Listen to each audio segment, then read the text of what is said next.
Hi guys, and welcome back to my channel, Old School Gunner. Well guys, what do you make of that? What a fantastic first semi-final at Euro 2020. Amazing game between Italy and Spain. Unfortunately guys, there had to be a loser at the end of that classic, and unfortunately for them, Spain lost on penalties 4-2 against Italy. To be honest, I think the best team won. I've been really impressed with Italy since the start of the tournament, and they created a much better chances in that game. Were guilty of a bit of slack finishing, to be honest, before the goal, before they took the lead. After that, Spain equalised, of course, and then they lost 4-2 on penalties. I'm just going to go through a couple of stats from that game and then get into the detailed analysis of what actually went on. So, guys, basically, it finished Italy 1, Spain 1, Italy winning 4-2 on penalties after extra time. Bitter disappointment, I'm sure, for Spain. Really heart-wrenching stuff for them at the end, guys. I'm just going to go through a few things there and then get into the analysis. Italy have now reached their 10th major final, guys, in major tournaments between the World Cup and the European Championships. It is the 4th time they have reached the final of the European Championships, and the other 6th time, of course, they have reached the final of the World Cup. So now they have been in 4 European finals, 6 World Cup finals. Only Germany, with 14 final appearances, have more than them, guys, amongst the European nations. That says it all, really. Italy are in second position on the finals appearances, just after the Germans. They have 10 appearances, the Germans have 14. Of course, the Germans won't be adding to that this year, guys, after getting knocked up. And Spain have failed to progress from a major semi-final for the very first time in their history, guys, believe it or not. All other previous 5 semi-finals, this was their 6th major tournament semi-final, guys. The previous 5, they have won. They have gotten to the final. So that speaks volumes, guys. Of course, it's going out to the great team of Xavi, Iniesta, these guys.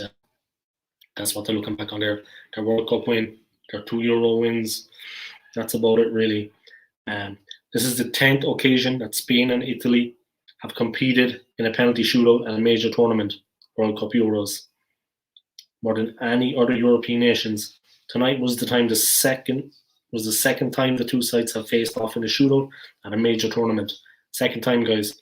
Spain won in 2008, so the Italians got revenge tonight, guys. Now each side have a victory apiece. Basically, guys, it finished 1-1, like I said. I'll tell you basically what happened. Italy had a couple of chances. After that, Federico Chiesa scored for Italy in the 60th minute. Well deserved, to be honest, because they had numerous chances before that. Like I said, they were guilty of some real slack finishing. They went 1-0 up on 60 minutes through Federico Chiesa. Alvaro Morata, came off the bench for Spain, and in the 80th minute, equalised. The danger man against Switzerland, the danger man that destroyed Croatia, he came off and got the equaliser, guys. So it was 1-1. It went to extra time, no more goals. Spain were pressing. They really were pressing. There was a lot going on there, but Italy held on for penalties, and that ended up seeing them through. I imagine Roberto Mancini is absolutely delighted with that, guys. To be honest, their tactics, everything was spot on. I can't fault them. And they should have been further ahead. They should have already been up ahead, guys, maybe 1 or 2 up before the actual goal. They played very good attacking football, and Spain were hanging on. But credit Spain, when they went 1-0 down, they pulled out all the stops to get the equaliser, guys. They did everything they could to get back into the game. Of course, Italy are absolutely delighted after the game. Unfortunately, Morata, the guy that scored for them in the 80th minute, he equalised for Spain. He missed a penalty, guys, just like Mbappe did for France. So that can be very disappointing for him, I'm sure. He's had a great season, guys, and he had a great Euros for Spain, banging in the goals. But unfortunately, guys, it wasn't to be. Exactly the way the penalty shootout went, Of course, I'm an Arsenal fan, guys. For all Arsenal fans out there, a guy linked with him, Manuel Locatelli, the Italian player. He took the first penalty for Italy, and guess what, guys? He missed. To be honest, I don't think he's going to be coming to the club anyway. He's not going to be joining us, guys, I think, in fairness. He missed the first penalty. Then Danny Olmo missed for Spain, so it was 0-0. Bellotti scored for Italy to make it 1-0. Then Gerard Moreno, scored a great goal to make it 1-1, great penalty. Bonucci, the defender, put Italy 2-1 up. Alcantara made it 2-2. Then Bernardeschi put them up 3-2, put Italy up 3-2. And unfortunately, Alvaro Morata missed his, so Italy were up 3-2. Italy had one penalty left. They were next up. Jorginho scored it, the midfielder Jorginho, attacking midfielder for them. He's been great at this Euros. He scored it to put them through 4-2, guys. Like I said, bitter disappointment for Spain. I'm sure bitter disappointment for Luis Enrique, the former Barcelona player. But they will be back, guys. They're a young team. They have a lot of good players. They have a bright future. Italy now go into the final, guys. The question is, who will they face? Tomorrow's second semi-final will reveal all, guys. Will it be England or will it be Denmark? England, of course, going to the game red-hot favourites after they trashed, absolutely destroyed Ukraine 4-0. Denmark, of course, have been on a good run on themselves. They beat Czech Republic 2-1 in their quarterfinal. It remains to be seen, guys. I think it could go either way. All the England fans are extremely confident, and they deserve to be. They have the right to be after the way they've been playing. But count out Denmark at your peril. This team, for the sake of repeating myself, guys, this is all I've been saying recently, but since the bad luck that befell Christian Eriksen, since this moment, it has been really, the team has been galvanized, has been strengthened by the situation. Whatever was lacking, whatever drive, whatever determination, whatever hunger to succeed, to prove to themselves, to prove to everyone that they could bounce back from this, what happened to him, it provided the team with that. They have a very good team. I mean, they've had a good team for the last couple of years. They've been regularly in position in tournaments, qualification. They've been a very difficult team to beat. I mean, I don't think they lost any qualification games the last couple of qualifying rounds. This team is a very good team. To count them out, to discount them is at your peril. Technically, skill-wise, hard-working, everything. But what happened to Eriksen, this bad luck, this misfortune, has galvanized the team. It's given them something extra, guys. There's absolutely no doubt about that. It's pushed them on. I remember the game against Belgium, they lost 2-1. They absolutely dominated Belgium for large periods. It was just the finishing let them down. And you could see the Belgian defence, you could see the midfield. They were taking any breather they could get. The pressure on them was immense. Like Denmark were flying forward at every opportunity. So we know the first finalist, guys. It's Italy. Like I said, who is going to be the second one? What do you think, guys? Anybody watching now, please free to comment.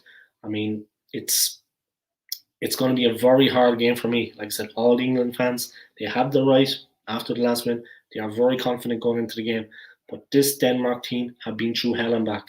No doubt about it. They've been tested to the push to the absolute brink. Their qualification for the second round was a miracle in fortitude itself. It was just a wonderful, wonderful thing that they achieved. Unbelievable when you think that they lost the first two games. They won the third game and they got into the second round. And since then, guys, they've been on fire. I mean, this team is going to take some stopping. They're going to be well up for tomorrow. They're the underdogs, guys. The game is at Wembley Stadium in London, of course, as was today's game, as is the final on Sunday. The underdog tax suits them. England will probably go on and win the game, but it's going to be one hell of a battle, guys. The midfield of Denmark is just a monster. They have guys in there that can bully the opposition. England, of course, had a great win against Germany. That win for me showed their resolve.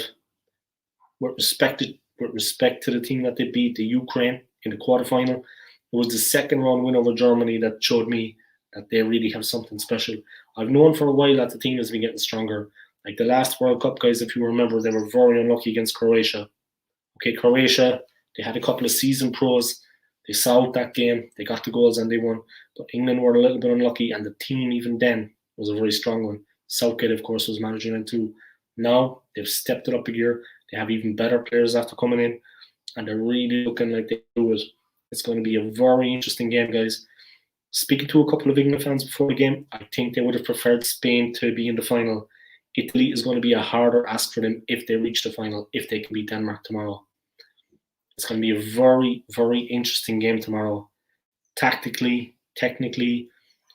But like I said, Denmark, I'm looking forward to see how they play, because this team has been forged out of fire, guys.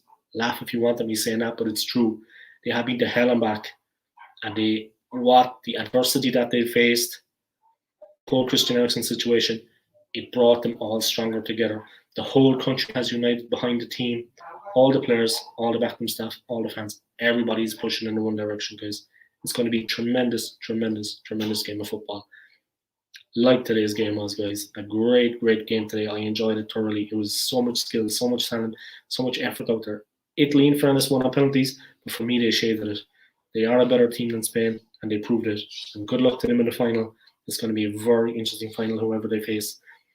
Can Italy be denied? Will they win? I honestly believe they can win, guys. I think they have a very good chance in the final, whoever they play. They are a very strong team. They were tested today. It's good that they were tested. The harder the games, the better. Now they have today against the other two teams tomorrow. They have that one extra day's rest leading up to today's final. It's going to be very, very interesting to see what happens. Italy are a very good team in finals. They prepare mentally, and I know Roberto Mancini is just one more step. He will have them prepared. That is the kind of course. I mean, when I look back at all their games and through it and see what was going on, yeah. I really don't know, guys. So I'm going to talk about Italy's games, what's been going on with them at the Euros, how they've been doing. Been very good, of course, well impressed with them. Been wonderful, wonderful. Roberto Mancini side is on. 1 step to go, guys. Can they make it? Can they make it all the way? Let's see what happens. It's going to be very, very interesting. See how they do. Okay, let's get into this. So, Italy. This is what was going on. Here we go. Italy in the group stage, guys. Their first match, that was on June the 11th, guys. They beat Turkey 3-0. Their second match, they beat Switzerland 3-0. Their third match, they beat Wales 1-0. They had already qualified after the second game. So to be honest, that last game, yeah, they won it, but they were already through. There would have been more, but for that. The round of 16, they beat Austria 2-1. Respect to Austria, they gave them a game. The quarterfinal, they beat Belgium 2-1. Very good performance. And of course, today, the semi-final, they have beaten Spain 4-2 on penalties after finishing 1-1 after extra time. That man again, Federico Chiesa, he came up with the goal. He got up. Alvaro Morata equalised for Spain, but of course he missed a penalty in the shot, unfortunately. They're into the final now on Sunday, guys. It's to be decided. It will be England or it will be Denmark, of course. It's going to be a very, very, very interesting game tomorrow and a very interesting final. A very good finish. My heart says Denmark, guys, in tomorrow's game, but my head says England. I know that Denmark will give absolutely every single ounce of strength, every bit of energy they have in that game. They're going to leave it all out there, guys. This team don't know the meaning of defeat. They really don't. The heads do not go down. When they went 2-0 up against Czech Republic, the Czechs fought back ferociously. They got a goal back and they went for it. But Denmark held tough in that game. They were strong. They were commanding. And they were cool under pressure. They kept their game together. And when they got the ball, they used it. They used the possession. But they were solid. They were solid throughout. It's going to be very, very interesting. So that's it, guys. Basically, Italy won. They have beaten Spain 4-2 on penalties after drawing 1 after extra time. It was a great game, guys. A really good game of football. Italy have been having a great tournament. The question is now, what kind of tactics are Italy going to have for final? Of course, Roberto Mancini will wait until he knows who they're going to be up against. Will it be England? Or will it be Denmark? Once that, he's going to just... Today, they played the exact same system as Spain. They played a 4-3-3. Will they keep that again? This is working them because they have the 3 midfielders, attacking midfielders, and they have the 3 strikers up front, the 3 attackers. 1 in the middle, 1 on the left, 1 on the right. It's been working for them, guys. Both teams played exactly the same tactics. They played exactly the same formation, guys. Both played a 4-3-3, like I said. It was working for them very well. There should have been a couple of goals up before they actually scored Italy. They were getting on top. They were on top of Spain. Spain fought back admirably, but the best team got through, guys. What do you think? Will they keep the 4-3-3 or change? It's going to be a very, very, very interesting game tomorrow and a very good final. I look forward to it, guys, like I'm sure you do. I hope you enjoyed this quick roundup. Please smash the subscribe, guys. I appreciate it. I'll be back on tomorrow doing another stream before the England game, and then I'll do one after the game. I really, really hope you enjoyed watching this, guys. Like I said, please smash the like and the subscribe for me, guys. Thank you very much. Just going to shout out once more a guy that I've been doing a lot of collabs with recently, Drawn by Dre. He's an Arsenal YouTuber, but he talks about sport in general, football in general. Every week, I think it's on a Friday night, he does the possession-based podcast. So do yourselves a favor, check that out. If you haven't already, subscribe to his channel, like some of his videos, and check out his Instagram. Like I said, Drawn by Dre. All one word, guys. Okay, that's it, guys. I'm going to let you go. Hope you enjoyed today's games. You're looking forward to the next one. And, of course, the final. Italy are through to the final, guys, after beating Spain. 4-2 penalties after 1-1 draw. Who will they face? It remains to be seen. Take it easy, guys. See you next time.